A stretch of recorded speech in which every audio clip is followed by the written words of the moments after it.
So guys, today is Friday at syempre yung uwi natin. Kit pansin nyo guys, oh, madilim na. Parang ang bilis magdilim ngayon, no? Mga 6 pa lang madilim siya, hindi katulad dati na medyo maliwanag pa, no?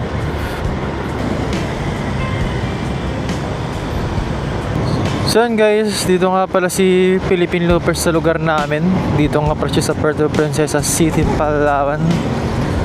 At syempre guys, hindi tayo nakapag-picture sa kanya dahil di rin alam kung saan siya ngayon. Kasi kakapon pumunta siya ng Capitol, tapos kanina pumunta siya ng City Hall.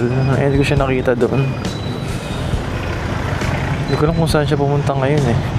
So gabi na, so wala man na-update kayo sa page niya kung saan siya ngayon, or gusto ng vlogger yung mga kasama niya.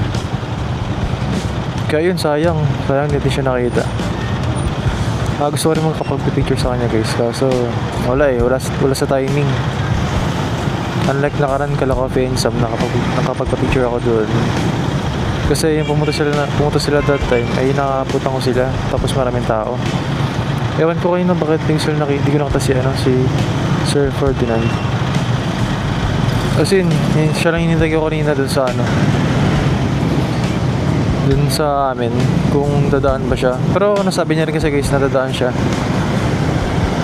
Kaso nga lang, wala nga lang specific time kung anong oras. Siyempre busy rin tayo sa work, kaya di natin masyado nabantayan. Umaga siya pumunta guys. Sayang talaga.